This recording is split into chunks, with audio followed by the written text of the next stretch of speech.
All right, this stage we're going to show how to tie in a mid-wall into the concealed edge and how to tie in the weltless track into the concealed edge. So we'll start with the weltless tying into the concealed.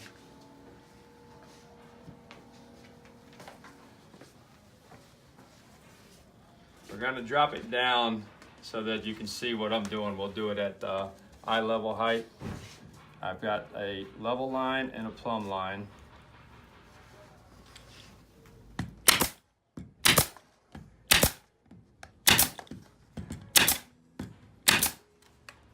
For stapling in the drywall, it's real important to have a diverging tip that's going to split the staple into the drywall so it holds trying to come back, and a 7/8, 3/4 to 7/8 inch long staple. You want about 1.5, 2 inch centers. We don't want them too close together. You don't want to stitch the track, and we don't want it too far apart either, so you'll get some deflection in the track. 1.5, 2 inch space on center is good. All right, and tying in the concealed edge, this would be like a typical miter of two like tracks coming together.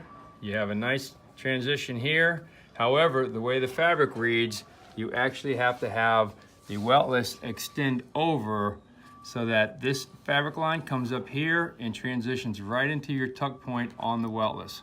What that's going to do, it's going to have this lip stick over. You want to notch that back with a razor knife, either once you've stapled this, or you can go ahead when you make your miter, go ahead and just cut that straight back. Okay, so we're going to go right off of this tip here and straight back. And if I need more tools.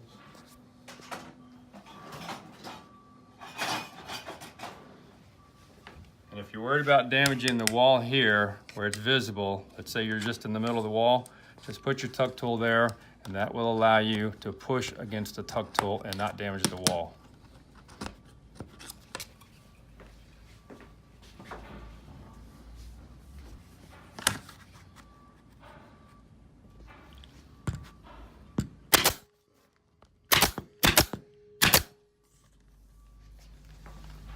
Once you have the two pieces of track together, it's good to take a little filing block, a little 4-in-hand file, and just get rid of that little point. You want this to read like one piece of plastic coming together.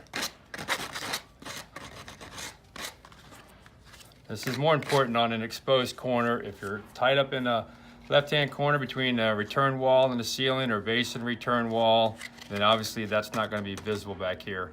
However, on an exposed panel, if you're doing just like a 4x8 panel in the middle of the wall, you want that to look really clean.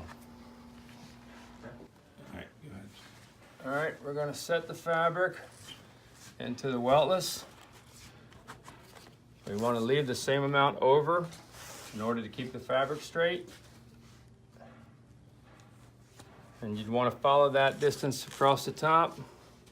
And you come over to the concealed, set it in the corner. You're going to want to pull tension down to the bottom and do the same thing. All right, on trimming the fabric, it depends on how thick the material is.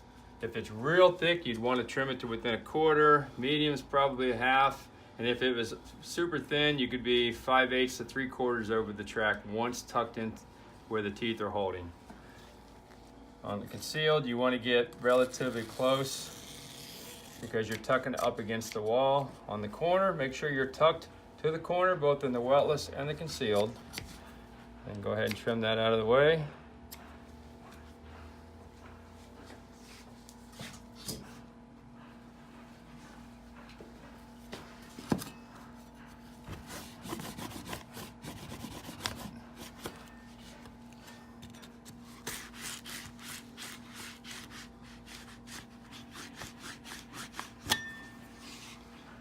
All right, on this here, there's a couple of ways of doing it. One is to fold it over. If it's not visible, it's a little quicker to fold it over and tuck it into the, if your weltless is on top, fold it over, tuck it in the weltless. If your concealed is on top so it's not visible, you fold it over to the weltless, to the concealed side, and tuck it. The best look is to go ahead and get it in between the two pieces of track. and get rid of that excess fabric so that you don't have that Christmas package look. This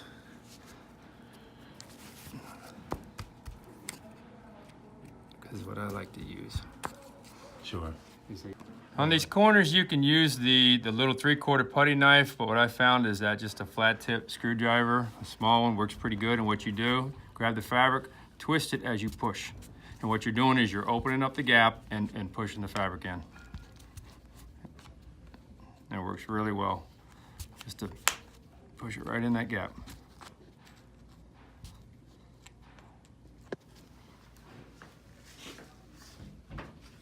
And then any excess fabric, just come in here and tuck it into the concealed.